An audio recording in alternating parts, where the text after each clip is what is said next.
So the other day I was on Twitter and I saw some dude and this other dude, and they were basically beefing. It was after Summers got jumped. So what happened was they put someone from Summers camp, this guy named Daro Baby, I think that's how you say his name, and someone from Homicide, and they were like, this is gonna be a historic battle, basically pretending like this was some type of anime. And then in the replies, someone was like, Daro wipes. So he responded with the guy from Homicide's criminal history, and it had a bunch of yeah, I cannot say that on YouTube, but yeah, it had some pretty serious charges. So what it was some European kid with an Asian girl as his profile picture, flexing some other dude from the hood in America's criminal history as if this was like some fantasy anime battle. So real people died, and just they're being used by this one dude named Lil Desty World and KMAFR, which if you just take a step back is pretty funny, I'm not gonna lie, but it's also kind of messed up. And I just want to talk about it, like what's with the rap fans treating street rap like it's anime. So the first thing I want to talk about is Trap Lore Ross. So he's actually really cool, but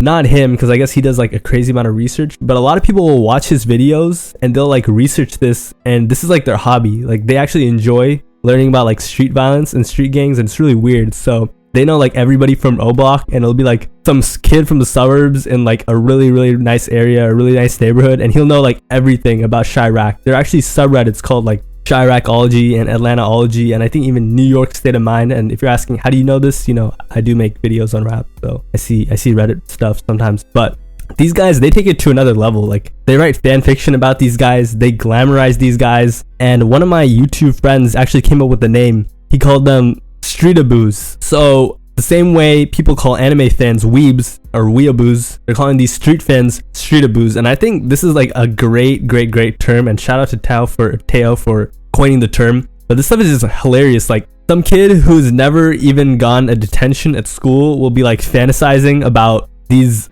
people who are getting like really serious charges put against them and doing some crazy crimes because they just see it as entertainment and entertaining. And yeah, of course it's like their fault for rapping a little bit, and kind of glamorizing it, but it's still hilarious, if you know what I mean. But let me explain, because it goes deeper than just these guys like saying, yo, one is better than the other. These guys are taking their charges and comparing them like they're their stat sheets. So you know how like with NBA players, right, you'll be like, yo, he averaged 30 points per game, this guy averaged 30 points per game, oh, but he's got like this many rebounds and he's better on defense. They're doing the same thing but with these like street charges. So like they're like, yo, this guy has 5 M-word charges, oh, this guy has 1 of them, or like, yo, this guy has more defense, or this guy has more people around him. And they're just like, I'm not trying to say specifics or anything, and they're like, yo, Problem Child, I guess that's his name. Oh, okay, I know who this guy is. Like, yo, he's gonna solo the entire really rich entourage, which is like, yo, why are they using gaming terms? Like, this stuff is so unserious, and people are like placing bets and like saying who they think is gonna win. I'm going through the thread and I just saw someone compare their height. Let me give you another example of, I guess, just black people being used by rap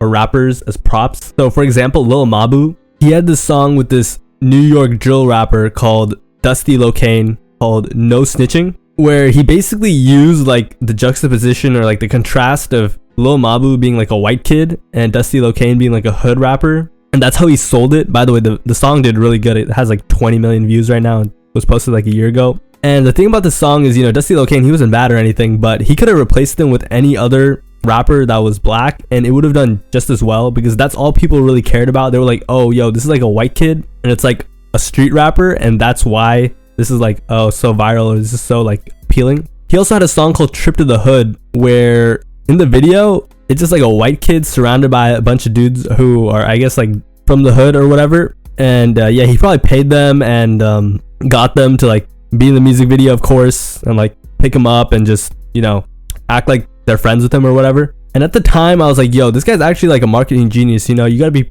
pretty smart to be able to put this all together, market yourself, go crazy. He goes really crazy on like short form content with marketing. Like you'll see him all over TikTok and YouTube Shorts and Instagram Reels. That's for a reason. He's pushing it. But the thing about Lil Mabu that's really weird is that's like his whole shtick. Like he just used this over and over and over again. He just like abuses it. When he first started coming up, he was using like drill rappers and stuff to come up, and now he's kind of moved into like this more mainstream-ish type of thing.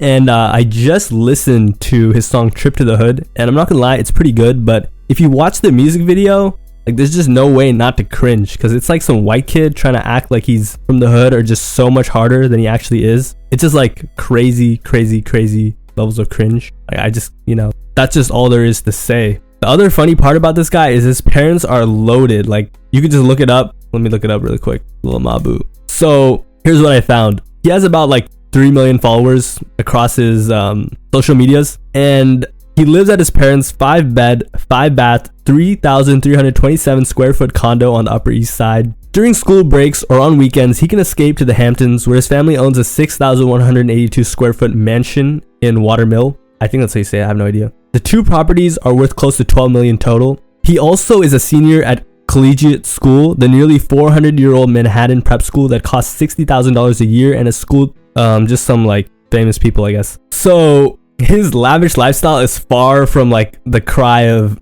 hood violence and crime he just raps about, which is, the whole problem people have with his music. It just, I didn't know until now, and most people didn't know until this article was written earlier this year, that this guy is not just living good, he's living really, really, really good. He's also apparently a star student, and something very interesting is he has a rare NYC permit to carry a concealed gun. How did he get that? I have no idea. Apparently he's been a very good student too. When he attended middle school, where his tuition was $55K per year, he was a standout student, earning the coveted prize of Headmaster's Prize of Standout Character. So back to the premise of the original video. Is it okay to use black people as props? Yo, obviously not. Like, that's crazy. But how are these guys getting away with it? I think the way, or the reason they're able to get away with it, is because most of these people are just like them. So, or by people, I mean these rap fans are just like them. So they don't actually care whether or not someone is from the hood or whatever. They're just trying to be entertained. And that's what these people are doing really, really, really well. Like Lil Mabu,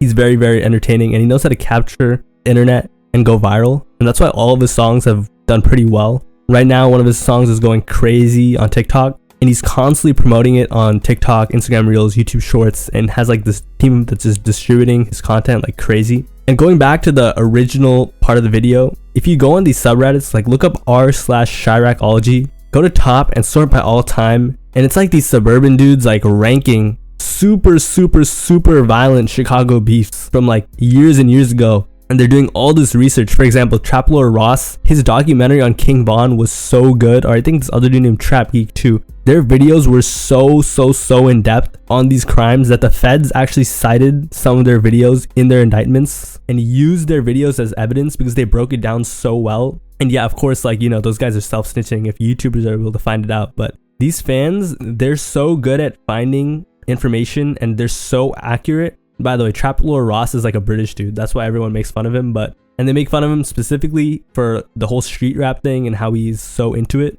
But the thing about Trap Lord Ross and all these other YouTubers and just fans of Chiracology and Atlantaology or whatever those subreddits are, they treat it like a sports league, which just makes it like super, super, super weird. And yeah, that's all I really have to say. Thanks for watching and have a nice day. See you next time.